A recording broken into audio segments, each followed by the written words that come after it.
Hello，大家好，我係 Venus。因為年尾嘅關係啦，好多人咧已經就嚟儲夠一年嘅 working hours，亦都有啲咧即將喺加拿大完成學業，準備咧就係入 Stream AB 嘅申請。所以咧近排咧我都忙緊入一啲 Stream AB 嘅申請啦，同埋咧亦都有好多 ED 同埋 PMP 嘅查詢。所以咧早喺11月頭啦，RCC 咧出咗2026至2028年嘅 Immigration Level Plan，我都未有時間可以錄片俾大家，同大家講下我嘅分析。啱啱咧忙完手頭上嘅工作，而家咧都可以同大家分析一下我嘅睇法。因為咧呢個 level plan 咧，當然啦，對於喺加拿大嘅香港人啦，其實都非常之緊要。同埋咧，大家都會心急想知道，其實呢個 level plan 咧有啲咩含義，同埋咧點樣可以作出一啲準備嘅。加上啦，出咗呢個 immigration level plan 嗰個星期咧，其實咧移民局都有唔同嘅更新，所以咧我都想睇下佢哋有啲咩 update 啦，都可以同大家一次過講晒嘅。咁呢個 immigration level plan 咧，我都會分開幾個部分去講嘅。咁第一部分咧，我主要會講下成個 immigration level plan 嘅一啲數字上嘅分析啦，同埋有啲乜嘢大家係需要留意嘅。咁第二個部分咧就會講下移民局咧都有提過，可能有啲嘅唔同臨時措施，去睇下點樣幫一啲 work permit 嘅申請者轉做 PR。咁咧第三部分咧我都會講下，如果喺加拿大嘅香港人其實點樣可以好好準備自己去迎接呢一個移民局嘅新政策嘅。咁當然啦，我嘅見解啦都係基於一啲移民嘅法律基礎啦，同埋一啲以前移民局嘅政策咧，去同大家去分析一下。咁咧當然啦，一定唔會係100% 準確噶啦，始終咧我都唔係移民部長。咁咧我哋大家都知噶啦，而家最新嘅移民部長咧，其實嘅曝光率咧係極之低嘅，因為咧由佢上任到而家咧，其實佢都係冇喺任何嘅公開場合咧係講過一啲移民政策。咁咧，佢仍然咧都係 keep 住呢個好低調啦，同埋好神秘。我亦都唔知佢諗緊啲乜嘢，所以我嘅分析啦，都係根據我一啲經驗啦，同埋可能移民局以前一貫嘅做法啦，去俾大家去諗一諗，究竟咧係點樣可以去了解多啲呢個 immigration level plan，同埋咧點樣可以好好咁部署嘅。呢一個嘅分析啦，係希望可以幫助喺加拿大嘅香港人可以點樣好好準備自己去迎接移民局嚟緊一連串嘅新措施嘅。咁大家咧都已經見到我個版面㗎啦，大家都見到啦，我個視窗咧都開咗好多啊，因為咧我今日咧都有一個比較詳盡少少嘅分析啦，希望可以幫助大家去睇一睇呢個 immigration level plan 嘅。其實咧呢個 immigration level plan 咧就係每年嘅11月1號就要出㗎啦，不過咧今年咧就遲咗幾日。咁呢一個嘅移民水平人口咧，其實咧都係要預估未來嗰3年，大概要知道我哋加拿大要 invite 幾多個人成為可能係 PR 啦，同埋咧都要預算一下究竟需要幾多錢啊，因為咧呢個都係關鍵嘅。咁當然啦，去到2027-28嘅時候咧，會繼續有 level plan 去一路延續落去啦。咁但係咧，到時需唔需要調整嘅話咧，咁去到嗰年出嘅時候咧，就會可能有少少調整。咁嚟緊咧，2026年咧都係準確噶啦。咁所以我哋都睇一睇2026年嘅數字啦。咁當然2027同埋28咧都可以做一個參考嘅數字。咁咧，我今日講解嘅 immigration level plan 咧都係以官方網站做準嘅。雖然我知道坊間有好多媒體可能翻譯咗，又或者可能咧有啲媒體可能會用比較標題嘅形式啦，去放大一啲字眼。大家都知道我作風噶啦，我都係咧中意引用官方嘅網站啦，同埋一啲背後 evidence 啦，去話翻俾大家聽點樣去睇呢啲嘅 immigration level plan 嘅。好啦，咁大家去到呢個 immigration level plan 嘅時候，呢一個嘅 target for 2026年咧，咁都有個冧心數字出嚟嘅，咁咧都有講過想有幾多學生嚟啦，有幾多個 worker 工簽身份嚟啦，同埋想 invite 幾多個 PR 嘅。咁咧其實嚟緊咧，佢哋總共咧就想有38萬嘅新移民人口成為加拿大嘅 PR。咁當然啦，都有細分究竟嗰個數字係點分配嘅，咁陣間就會再同大家去講解一下噶啦。其實咧睇呢一個 immigration plan 咧，我哋都要留意一啲字眼嘅，因為咧都會幫助大家可以睇下，如果我真係唔行 Stream AB 嘅話，我有啲咩可行方案嘅話咧，其實呢度咧都有少少嘅字眼啦，或者有啲 hints 啦，去提大家點樣可以準備好自己嘅。嗱，呢度都有講啦，佢嚟緊咧係想 focus on the skills 啦 and the people that build Canada， 即係話佢想要一啲人才嘅，佢都有講嘅。我哋嚟緊咧都想吸引一啲啦 best talent in the world 啦嚟到加拿大嘅。咁都講到 talent 係好緊要嘅，同埋 skills 係好緊要嘅。咁所以咧呢幾個字眼大家可以留意啦。咁記住啦，其實 immigration level plan 你睇嘅時候咧，都有幾個字眼都不斷重複，佢哋想要一啲 top talent 啦，同埋 highly skilled 嘅 workers 嚟到加拿大嘅。咁其實咧，加拿大呢個 level plan 都不斷咁強調啦，有幾個類別嘅人咧都想要㗎。咁如果你見到呢一度咧，就係話佢哋想優先處理一啲 highly skilled worker 嘅。咁包括有啲乜嘢佢哋想優先處理咧？就係一啲可能新興嘅 technology 嘅人才啦、healthcare 啦，同埋啲 skill trades 嘅人才嘅。咁呢啲都係可能係技能性工種咧，會係多啲嘅。咁所以有啲 hints 咧都講咗俾大家知啦，佢哋需要啲咩人。咁所以咧，大家如果真係要部署，可能要喺加拿大揾工嘅話咧，呢幾個工種咧，大家係必須要留意嘅。咁另外呢度 top talent 都有講嘅，佢都有話啦，會 include 一啲 graduate students 啦，佢係可能喺 research 啦同埋 innovation 有貢獻嘅人咧，留喺加拿大嘅。嗱，咁所以我嘅推敲咧，如果你讀 grad school 咧，或者係你係有一啲 professor 嘅資格啊，或者教開書嘅話咧，都可能係 under 呢個 top talent 係加拿大想要嘅人才，大家咧都可以不妨去留意下啦。咁呢度咧有少少嘅 hints 可以俾大家知道嚟緊嘅工作應該係 invite 啲咩人成為加拿大 PR 啦。好啦，咁跟住呢度都有寫嘅，再拉落去嘅時候咧，咁其實移民局咧都有提過啦，佢哋喺2026年咧就想推行2個一次性嘅計劃嘅。咁呢一個嘅 one time initiatives 咧，都係想 target 而家喺加拿大嘅人啦，可能攞住一個臨時居民身份都想轉 PR 嘅。咁呢一個一次性計劃咧，可能會幫到呢啲申請者去轉換身份。好啦，大家要留意第一樣嘢啦，佢有提及究竟呢啲嘅一次性措施係啱啲咩人申請嘅？咁究竟 Hong Kong Pathway 又啱唔啱咧？嗱，第一樣嘢佢有提過嘅就係 for 一啲 protected status 嘅人嘅，咁佢都有講過啦。2026同埋2027年咧都會推行呢啲一次性嘅計劃。咁呢一個嘅計劃其實係啲乜嘢，同埋係 for 翻啲咩人咧？其實呢一個計劃係 for 一啲叫做 protected person in Canada 嘅，即係話佢哋喺移民局嘅定義係一個叫做 protected person。咁呢度咧其實有10幾萬嘅人口啊，咁香港會唔會係呢一班嘅人咧？咁首先啦，都要講翻一啲移民嘅 terms 啦。protected person 其實係咩意思咧？咁 protected person 咧其實係 under 難民呢個 cat 嘅。其實咧呢一個嘅 protected person 咧就係唔適合於 Hong Kong Pathway 嘅人嘅。嗱，因為我哋 Hong Kong Pathway 申請者咧，喺移民法律咧，我哋唔係 define 為 protected person 嘅。protected person 喺移民局嘅定義咧係有另外一個含義嘅。咁主要都係 for 一啲難民嘅申請。咁所以呢個 protected person 咧都會 relate to 陣間我會講嗰個 immigration level plan 嘅。因為咧呢度都有一個嘅 category 咧係真係 for 呢啲 protected person 嘅。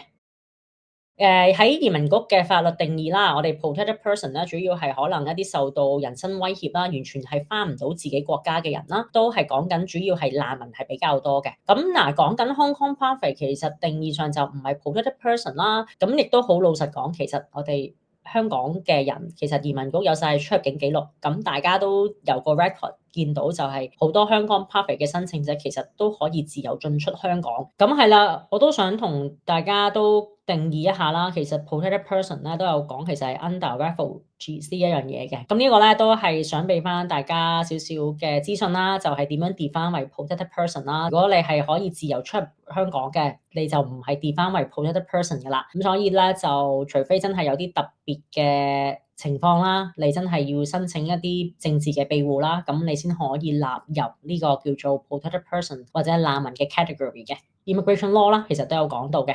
咁呢一個計劃，所以我暫時未覺得係啱 Hong Kong Pathway。嗱，但係我唔排除呢個可能性，就係都知道而家好多坊間嘅團體啦，都可能睇下有冇啲計劃可以符合 Hong Kong Pathway。咁我覺得呢個都可以去試下同官員去溝通，咁睇下可唔可以入到落去啦。據我所知啦 protected person 唔係啱 Hong Kong Pathway 嘅人，但係會唔會喺呢度做一啲調整咧？當然我保留一啲未知數啦。咁亦都可以喺呢個位睇下可唔可以 Hong Kong Pathway 可以入到去啦。咁但係如果真係移民局係好 strict 話 protected person 嘅話咧，咁就未必係啱 Hong Kong Pathway。咁又或者啦，因為頭先我都提過就係而家香港人其實可以自由出入翻香港，得閒又翻2個禮拜放假，跟住又翻嚟，究竟佢哋係咪 protected person 咧？嗱，呢個空間我就俾即係大家去諗下啦。咁如果一啲團體可能真係要去講嘅時候，究竟佢點樣去俾移民局去 prove 到 Hong Kong Pathway 係 protected person 咧？呢班申請者其實係咪講到係真係翻唔到香港？如果大家真係有啲團體嘅人要去爭取嘅話咧，咁呢個位可能要加強多少少啦。下一個咧就係大家都會比較想留意，就係有啲 skill worker 咧就係想 invite 33,000嘅人啦，由呢一個臨時 worker 身份啦轉做永久居民嘅。咁同樣喺2026同埋27年咧都分別會推出呢個一次性嘅措施。咁都有提過係 for 啲咩人咧，都有講嘅 working in Canada 啦，係一啲 in demand sectors 啦。同埋 focus on 一啲 rural areas， 一啲可能鄉郊嘅地方。咁呢個陣間我會再講下究竟 Hong Kong Pathway 嘅人又啱唔啱行呢一個嘅33,000嘅一次性臨時措施，因為其實都有 hints 講到嘅，包括就係 rural areas 啦、in demand 嘅 sector 啦，同埋 working in Canada 嘅。咁呢一個咧陣間咧就會有下一步嘅分析㗎啦。咁呢一個 introduction 咧其實都係俾大家去了解多少少點樣去 study 呢一個 immigration level plan 啦，同埋睇一睇當中嘅含義，同埋如果一啲團體真係要想爭取嘅話咧，係點樣可以入手？頭先我都有講過，如果真係要用 protect person 嘅話咧，可能要加強就係會唔會話 Hong Kong Pathway 嘅申請者係真係要留喺加拿大去展示你係需要喺加拿大成為永久居民，而你都要展示你冇返香港嘅需要嘅話咧，會唔會可能同加拿大政府 make 一個 promise 係你唔會返香港咧？因為呢一個嘅 protected person 咧係講緊佢哋呢班人係完全係返唔到原居地㗎啦，呢一個佢哋個 evidence 係都幾強嘅。咁而香港可唔可以 provide 到呢個 evidence 咧？咁呢一個就睇下會唔會坊間嘅團體去即係要講嘅時候有啲咩位可以去傾下啦，咁可以喺呢一個位置咧去留意一下嘅。跟住咧，我就會講下呢一個2026至到2028年嘅 Immigration Level Plan 嘅。咁咧入邊咧都有啲細分嘅 quota 啦，可以俾大家去留意一下。咁咧大家都可以慢慢一齊去高呼一下呢一個嘅 Immigration Level Plan 啦。咁咧喺開頭都有一大段文字啦，都係一啲即係官方嘅開場白啦。咁唔再特別講啦。咁呢度咧都有講多少少啦。頭先我提及嘅一次性嘅措施啦，呢度都有講過咧，就係想將 around 10零萬啦嘅 protected person in Canada 咧，就係轉做 PR 嘅。嗱，其實呢度都講過嘅，呢啲 protected person 咧，唔係一個 temporary 嘅 residence 嘅，即係佢而家咧喺加拿大係冇身份嘅，佢唔係一個 worker，唔係一個 students 㗎，佢哋咧仍然有一個叫做可能係我哋叫難民啦，或者 protected person 嘅身份咧，係留喺加拿大嘅啫。嗱，要留意咧，我哋香港嘅Pathway 嘅人咧，其實而家係有一個 worker 或者係一個 student 身份喺加拿大，咁所以咧 protected person 咧我就唔見得可以 apply to Hong Kong Pathway 住嘅。如果根據移民局而家嘅字眼啦，咁另外啦，頭先第二個講嘅33,000嘅工簽身份啦，點樣可以轉做 PR 啦？頭先都講過就係 high skill 啦 ，working in Canada 啦，同埋係一啲鄉郊地方嘅人啦。咁佢都有講嘅就係都想留意呢班人其實係有 paying taxes 啦。究竟 paying taxes 係 pay 幾多 taxes 先至夠咧？咁呢個都有少少分析可以少少再同大家分享。咁呢一個咧就係要留意嘅兩樣地方啦。究竟呢個一次性嘅措施係咪啱香港人？如果係真係啱嘅，佢點樣去 prepare？好啦，嗱，落到呢一個嘅 PR 啦，呢個係比較即係主菜啦。咁呢一個 Immigration Level Plan 咧，咁其實同我之前都講過，其實而家移民咧就分開4大類別嘅，包括經濟啦、家庭、難民 and protected person 啦，頭先我講嗰個字眼啦，同埋 H&C and other 嘅。嗱，要留意咧，其實 economic 咧不嬲都係最多 quota 噶啦。Federal high skill 啦，就係講緊如果你係 EE 嘅申請者啦，就會係 high skill 嘅。咁business 係啲乜嘢咧？咁如果大家一撳落去咧，佢個 footnotes 都有講嘅。business 就係啲 staff visa 同埋 self-employed 啦。咁大家都見到啦，個人數其實得500位，所以我都唔明點解仲有人要行呢個 startup visa。因為如果你講緊嗰個 processing time 咧，我今啱都撳過 startup visa 講緊真係 more than 10 years 㗎啦。所以有啲人仲喺度推銷緊 startup visa 嗰啲，就自己留意啦嚇，即係唔好再再上檔啦，因為呢個就真係等10年。據我所知咧，好多人行呢個 Star Visa 咧，去到今日咧，可能4、5年前去行到而家都未有 PR 身份，但係最後咧都係錢又嘥完啦，最後都要行翻 Stream BP 啊。咁所以呢個就大家留意下啦。PNP 一樣啦。之前都講過 Provincial Nomination Program 仍然都係多人嘅，所以自己留意翻每一個省份嘅計劃，究竟佢哋有冇啲咩改變啦。咁 family 就係團聚移民啦，即係講緊如果你想申請配偶啊、小朋友啊，或者係父母啦，咁都有 quota 係留翻俾佢哋嘅。跟住啦 ，protected person 都講咗噶啦，頭先都講過就係另外都有10幾萬嘅人口啊。咁所以咧，移民局咧都想喺 on top 咧，再真係希望想轉一班 protected person 咧，俾一個 pathway 佢哋成為 PR 嘅。咁呢一個咧都係暫時香港都唔喺呢一度噶啦。好啦，咁 Hong Kong pathway 喺邊度咧？咁咧今年同以前嘅 level plan 咧就有啲唔同噶啦。早嗰排咧都拍咗個片段啦，就係我都講咗，其實我哋係列入HNC and other 嘅，我哋唔係 exactly HNC， 但係我哋係同佢一齊 share 個 quota， 但係我哋係列入呢個叫做 other 嘅。因為如果大家睇最後呢一個嘅 category 咧，如果你拉落11啦同埋12啦，12嘅話咧，其實都有寫嘅係包括烏克蘭、蘇丹同埋香港 pathway 嘅人嘅，咁所以呢度咧今次咧就真係細分咗啦，因為睇翻過往嗰幾年咧，其實就冇特別係拆開嘅。咁呢度咧 HNC 就真係自己嘅 HNC program 就係一啲 in Canada 嘅申請者啦。咁之前咧我拍嗰個 video 咧都有詳細去講解一下 in Canada 嘅 HNC 係乜嘢啦。咁冇錯嘅 quota 真係幾少㗎，越嚟越少。咁所以咧可能等候時間真係會好長。咁而我哋係 special program 係 other 啦，咁你見到會係今年 around 可能5800啦、4000同埋2028年嘅4000啦。咁呢一個其實佢哋都係攞住個數嘅啫，其實佢哋最多可能睇埋呢個8000嘅數字，即係佢可以最多攞呢個數啦，因為佢哋有分呢個就係我哋叫做 target 係幾多 low range 同埋 high range 嘅。咁其實我哋即係樂觀嚟睇，咁我當然我哋可以當 high range 去睇啦。咁如果唔係嘅，你即係要攞中位數，咁可能就係攞住呢個5800啦、4000啦同埋4000嘅。咁啊，而呢一個咧一路咁不斷去有呢個位係留翻俾 Hong Kong pathway。咁啊嗱，我都想講咧，其實點解早幾年咧 Hong Kong pathway 其實嘅人冇咁大回響咧？咁呢個都要同翻個 immigration level plan 係有關係嘅，因為咧我自己再睇翻真係過往嗰幾年嘅immigration level plan 咧，其實喺移民局嘅字眼真係有啲唔同㗎。咁當然啦，我其實過往呢幾年咧，即係做 Hong Kong pathway，其實都睇住呢個 immigration level plan，咁我都知道有啲好多嘅變換係唔同咗，所以近呢幾年係多咗香港人去 voice out 呢件事。我睇翻2022至2024年，當我嗰時睇嘅時候咧，同樣我哋都有唔同嘅 category 㗎啦。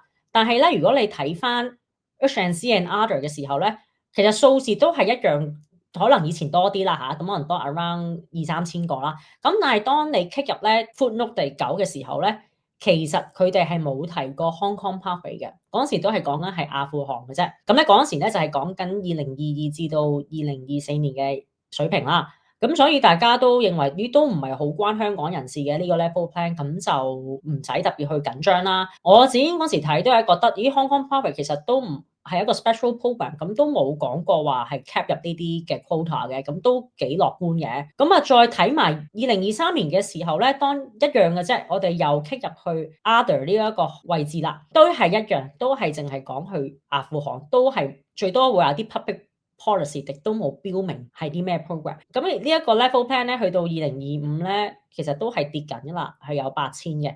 咁但係咧，我哋當時都冇特別去留意，因為都冇講過話 Hong Kong pathway，亦都唔知嗰時有幾多 quota 㗎嘛。咁同埋我哋嗰時都唔知有幾多個申請者啦，因為而家有啲統計話都有2萬幾個 GMAB 嘅申請者啦。咁所以我哋都冇特別懷疑㗎。其實2025去到8000嗰陣時，其實都開始少㗎啦。但我哋記住2023年出呢個 plan 咧，係佢哋係2022年嘅11月1號出嘅。咁嗰時亦都係啱啱Hong Kong pathway 開始多人留意，亦都有人準備去讀書，所以大家咧都攞住呢個 plan 去講就係，都幾樂觀啦，係咪？咁好啦，再睇埋啦，2024至2026年啦，咁咧出嘅時候都係2023年11月1號嘅，咁嗰時都係大家仍然係 prepare 緊，會唔會去嗰邊打工或者讀書咧？我哋又睇下 HNC and other 啦。去到 footnote 第10嘅時候，一樣都係冇講過係 Hong Kong Pathway 嘅，都係講緊係一啲 public policy 啦，同埋阿富汗嘅特別點名係阿富汗嘅啫。咁一路睇嘅數字同樣都係一路會嚟緊貨絲係會跌嘅，咁但係亦都冇特別為意啦。我哋都因為講緊都可能唔關香港人事。去到我哋2024年嘅時候，真係出2025至到2027嘅 level plan 咧，咁啊真係開始多人知道咗。咦，移民局做咗少少手腳喎，因為我哋去睇翻呢一個嘅 H&C and Other 嘅時候，好啦，終於關鍵字眼出咗啦，係 include 埋 Hong Kong 啊！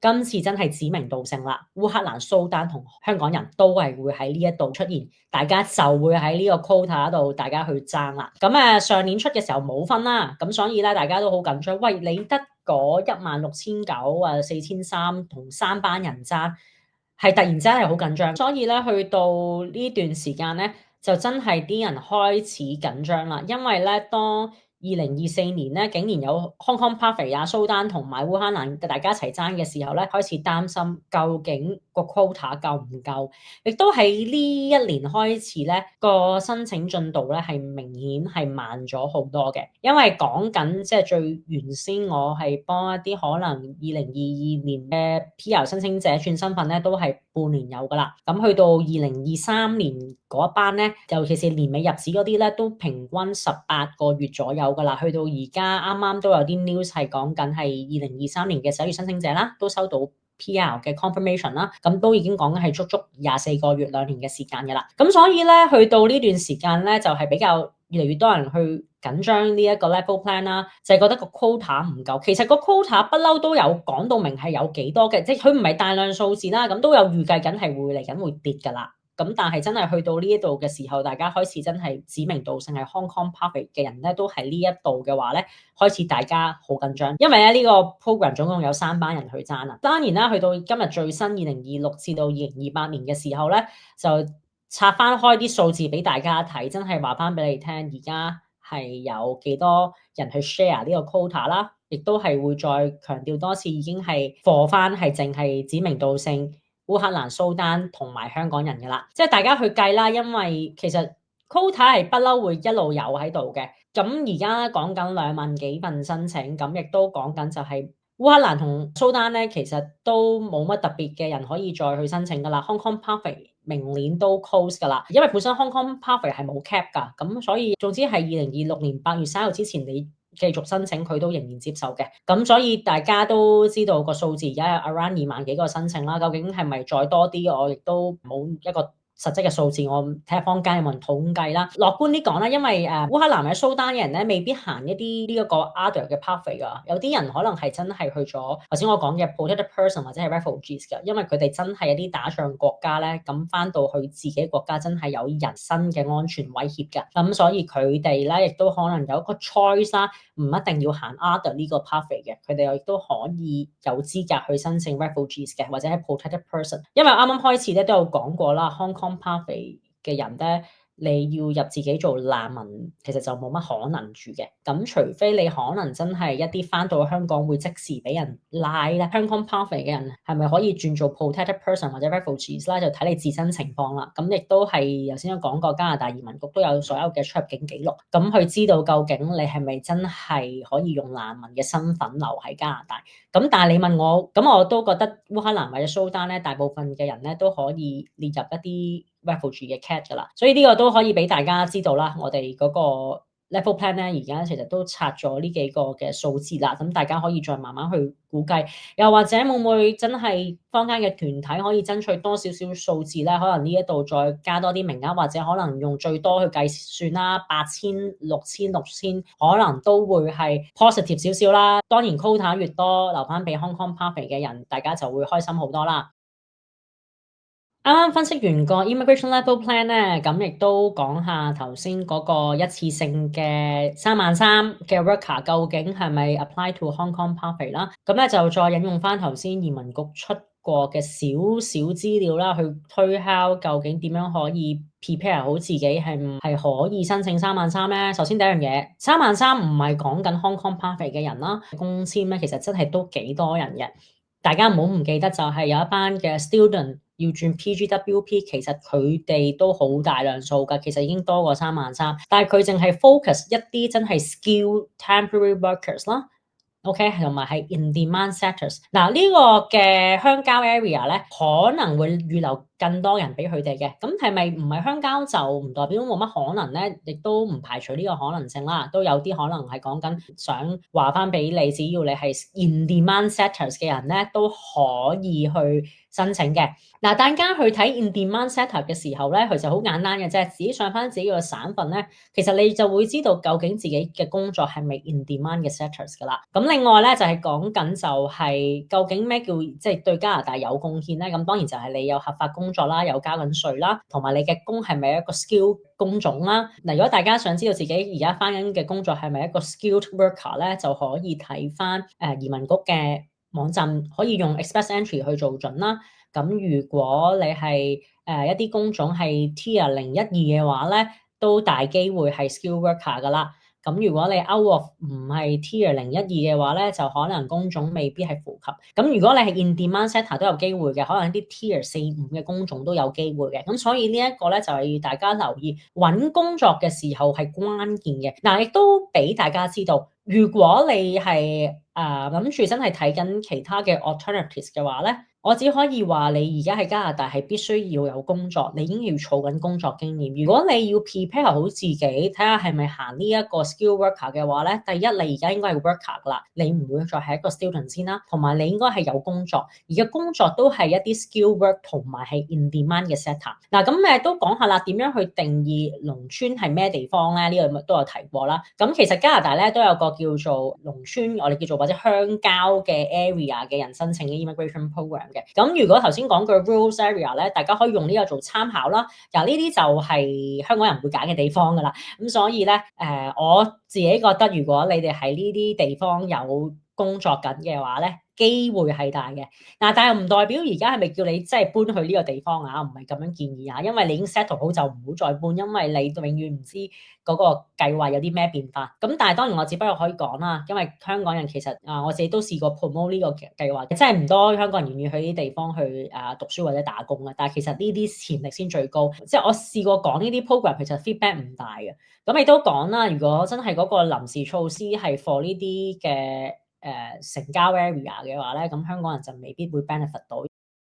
咁另外咧，頭先都講完嗰啲鄉郊嘅 area 啦，同埋咧，大家都可以估計一下，究竟佢呢個臨時措施係會點樣推出嘅？呢個都係當然係一個估計啦，因為其實加拿大嘅移民計劃啦，就算好似 StreamAB 都好啦，其實佢哋都係喺而家有嘅移民計劃咧，就改變咗少少而衍生出嚟嘅。咁所以我自己嘅估計一樣嘅，會唔會係有一啲以前嘅計劃佢改變咗少少，然之後再調整一下就推出咧？嗱，我以下介紹呢個過咗期嘅 program 咧，大家可以攞少少背景。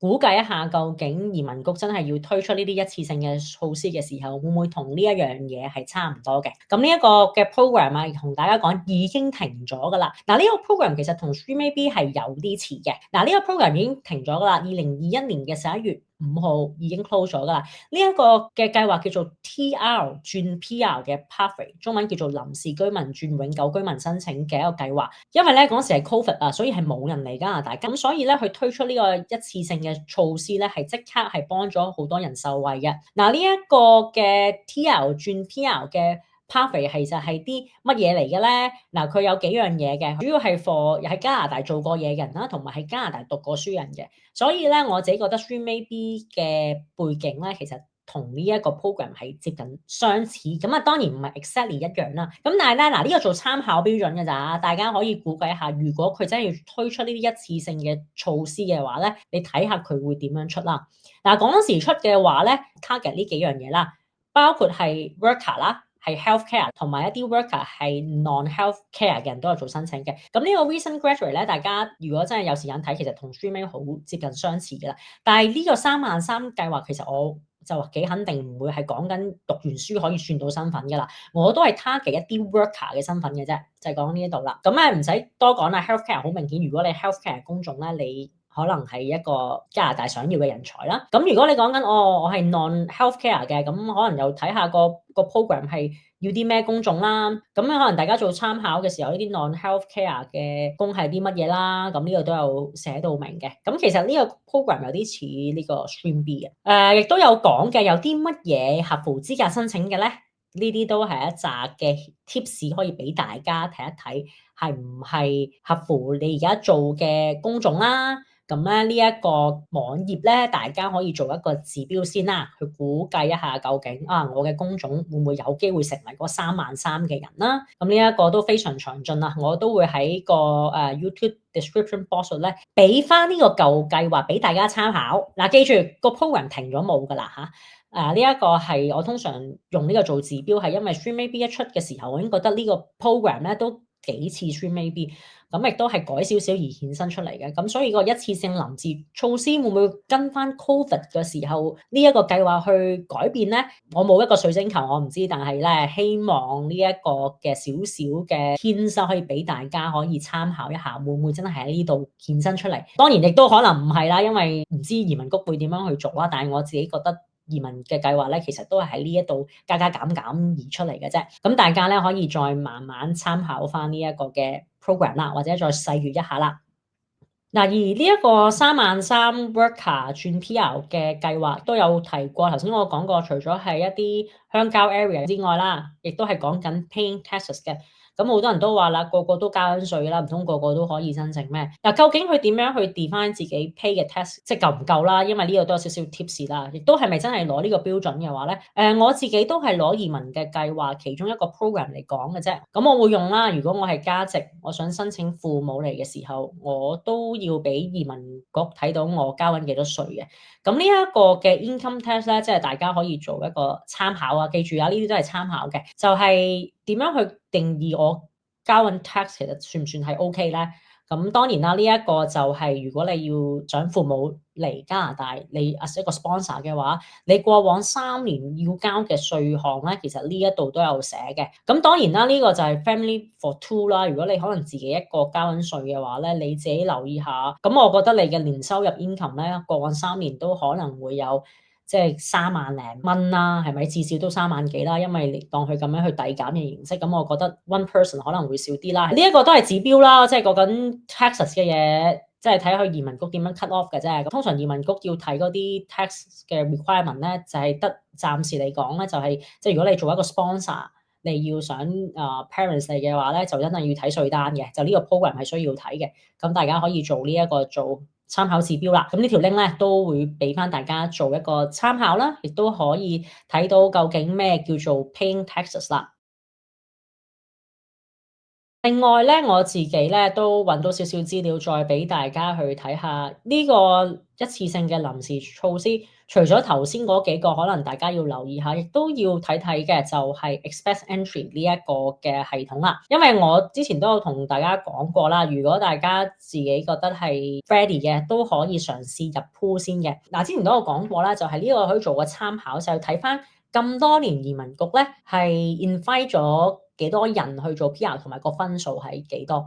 咁咧喺我做 research 期間咧，都發現咗一個都大家可以留意嘅。大家睇近呢幾年咧，其實個分係高嘅，咩又去到700幾又有400幾又500幾，即係呢啲分啦。咁當然睇翻你係咩 program 啦，PNP 就一定係高噶啦。而家講緊 CEC 都500幾分噶啦，除非你真係指定公眾啦，可能係400幾分啦。咁但係呢個一次性嘅臨時措施會唔會喺 EE 嗰度做少少手腳咧？呢一個咧就俾大家有少少 reference 啦。因為如果大家去睇啦，過往嘅幾年都係高分嘅，一路都講400-500分，呢啲冇得走噶啦。嗱，我特別想講咧，就係呢一日嘅2021年嘅2月13號，移民局咧係進行一個非常之低嘅分數邀請大家做 PR 嘅，係講緊需要75分就已經可以成為加拿大嘅 PR。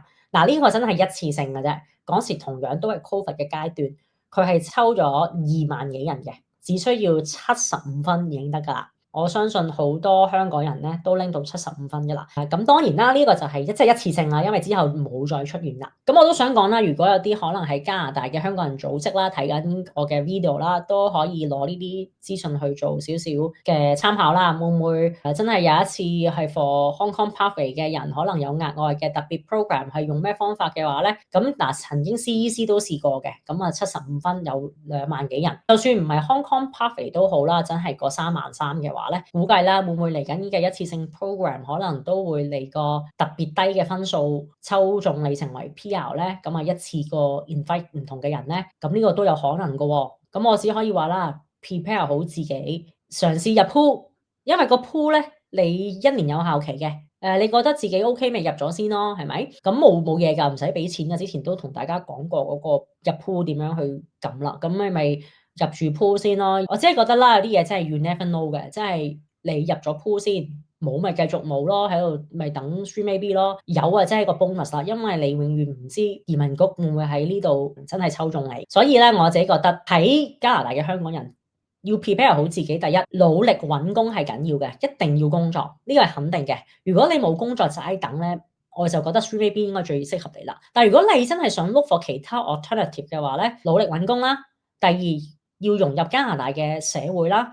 第三交足稅啦。第四揾工嘅時候記得要揾一啲係做 in demand 或者係 skill work 先好做嘅工嘅。咁當然如果你未一次過揾到嘅，咪慢慢去晉升咯。但係 skill work 同埋 in demand 係緊要嘅，因為有工作唔代表一切，但係你一定要中加拿大移民局而家要嘅人才先得嘅。因為都講到明，其實成個嘅 immigration level plan 都強調好多次，嚟緊真係要一啲 talent 嘅人啦，同埋一啲係 highly skilled worker 嚟到加拿大，你先至會係最大機會成為 PR 嘅人嘅。如果你真係坐喺度唔做嘅話咧，我只可以話啦。真係 Stream AB 可能係最適合你啦。如果你又想 look for 想快啲有機會轉 PR 嘅，就要先 prepare 好自己先。你知道呢個政府係要咩人嘅時候，你要更加去努力去配合佢。如果你覺得我唔想配合嘅，你就繼續等 Stream AB 啦。又或者可能啲人都根本唔中意加拿大，就已經翻咗去香港。但係我真係覺得，如果你要符合呢個國家，佢哋其實俾晒 tips 你，究竟你應該要點樣做？你又做唔做到咧？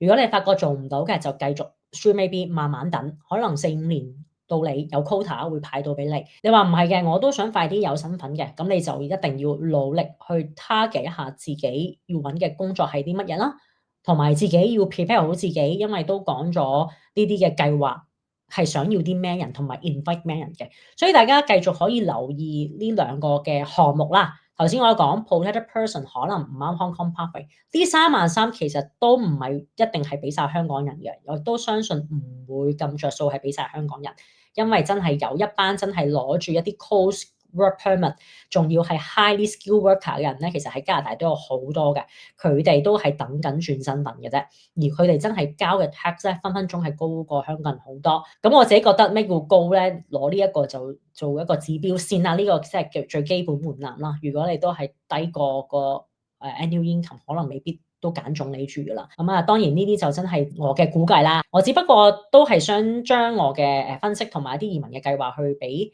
大家去睇下啦。咁亦都係頭先都講過，留意下呢一個 program 啦 ，TR 轉 PR 嘅 pathway 啦。close 咗㗎啦，不過咧有啲申請資格咧，可能會係呢個一次性33000工簽轉永居身份嘅人啱用嘅話咧，即係大家可以攞定啲少少 idea 啦，因為幫助到你揾工呢個都係緊要嘅。呢一個計劃我嘅分析就今日係咁多啦，因為都唔知嚟緊會唔會做啲咩新 update 啊。咁今日都係講緊2025年嘅11月中啦。如果之後再有咩 update 嘅，會再同大家講啦。咁呢個都係講翻之前11月頭出嘅level plan 啦，同埋我少少嘅分析嘅。當然啦，如果大家仲有任何問題嘅，上翻官網去睇翻清楚啦。歡迎大家預約我做 consultation 啦，有啲咩問題咧都可以歡迎去揾我查詢嘅。咁當然啦，繼續同大家講啦，Stream AB 截止日期係2026年8月30號，仲有唔夠1年嘅時間就已經截止㗎啦。咁所以 H&C 嗰個 quota 咧，其實都會嚟緊咧，唔會見得話特別多咗嘅，因為呢個我自己嘅個人分析，我自己覺得佢都 close 㗎呢啲 pathway。咁所以佢而家咧都知道有啲香港人係等緊，佢都一路會 keep 住一啲數字先啦。咁會唔會嚟緊再有多啲數字，就要睇移民局究竟佢哋其他嘅 quota 有冇用剩啦，同埋最緊要都係睇錢嘅啫。個 budget plan 有錢嘅咪可能會唔會加大個 quota 或者加配多啲人手去處理啲申請啦？咁呢個都有呢個可能性嘅。咁所以咧，希望今日呢一個 plan 啦，可以俾大家多啲諗一諗嚟緊喺加拿大嘅部署係點樣，因為都要好好咁準備自己嘅，去迎接嚟緊2026年有唔同嘅新措施。因為今日講嘅2025年嘅 program，甚至係省提名咧，可能下年已經唔同晒，同埋究竟依會抽咩工種咧，仍然都唔知道。所以大家可以繼續留意最新移民局嘅資訊嘅。如果你哋都中意我嘅短片，都歡迎 comment、like 同埋 share 俾你身邊嘅朋友。當然記得要訂閱我嘅 channel 啦。如果你哋都有其他移民或者簽證嘅問題，都歡迎 email 或者 WhatsApp我都會盡量解答嘅。咁另外咧，我都有 Facebook 同埋 Instagram 啦，大家都可以 follow 翻，因為咧我日後咧都會有唔同嘅資訊去提供俾大家。希望咧大家多多支持我嘅頻道，日後咧我會繼續拍多啲移民或者升學嘅短片。多謝大家收睇。